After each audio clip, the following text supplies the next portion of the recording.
By using facial recognition software, the FBI has been able to locate fugitives that have been on the run for decades. Now, it would be nice if law enforcement everywhere could afford that, but they can't, and that's why we depend on you.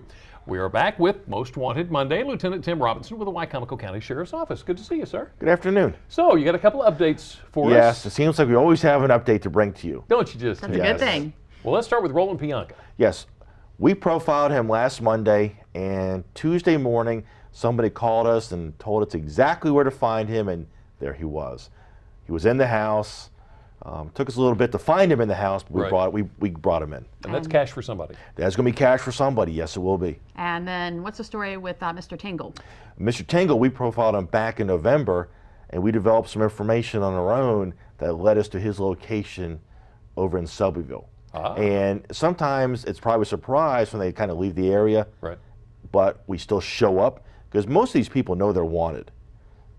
And he was brought in and he was brought back to Wycomico County. And there you go. Okay, so we've got a whole new list today. Yes, I've got 7 today. 7 that I'm hoping your viewers can help us find. All right, let's get right to them, starting with Keonta Quails. Yes, Keonta Quails is wanted in a connection with an incident. He was a sentenced individual, and he was serving a sentence where he was allowed to come and go from the detention center. He took his tracking device off, and he's out there. We're not sure where he is. So, but when he's done that, not only he's going to face charges for destroying the tracking device, but he's also now considered an escapee from the Department of Corrections. So that's generated an arrest warrant for escape. So we're trying to find him. So if you know where Quails is, please contact Crime Solvers right away. All righty. Yvette Amanda Sanders. Miss Sanders is wanted in connection with a theft cases. So we have an address on her. We think she may be in Salisbury, but we also have an address for her down in Nanticoke. For any viewers down in that area who may have any information where Miss Sanders is, please give Crime Solvers a call. All right, moving on to Percy Lee Milbourne.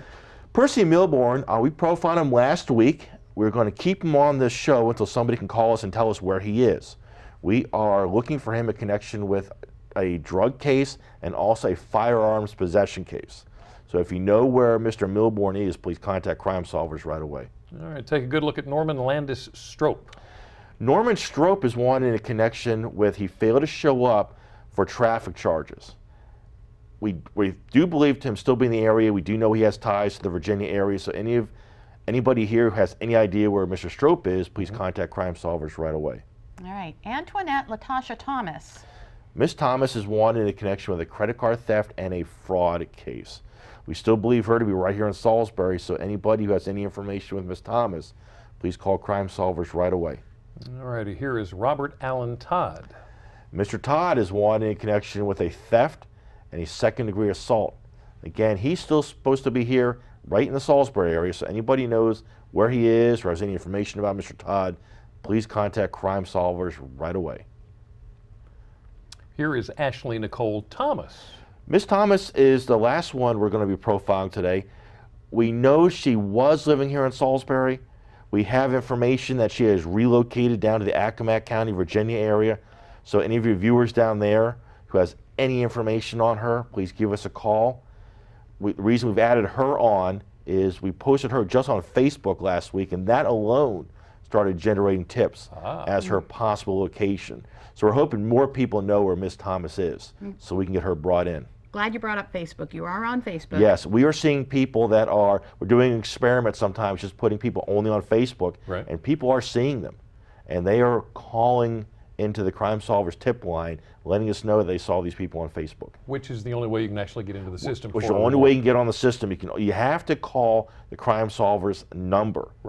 You can call anybody, I mean, any law enforcement agency, hey, I know where this wanted person is, but if you want a reward via Crime Solvers, you have to call their number. Crime Solvers is an independent organization.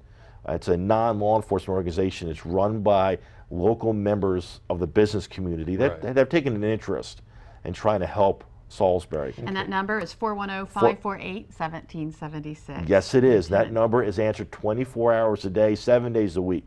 So if you have your information, you wake up at 3 o'clock in the morning, Give them a And call. remember where somebody is, then give us a call. Give them All a call. right, and if Lieutenant you would Robinson. like more information on Crime Solvers, go to WBOC.com, click on our picture at the top of the page. Well, unfortunately, many arrests, records, and even deaths are due to drunk driving. Next, we hear the shocking statistics from right here on Delmarva. Sometimes police call certain cases extreme DUI. Coming up, we're going to see dash cam footage of just that, how one woman put the lives of those around her in danger for 11 miles. Well, your teen could put theirs and others' lives in danger this prom season. Have you had the talk yet? And later we hear what to say to really drive the point home. Delmarva Life, we'll be right back.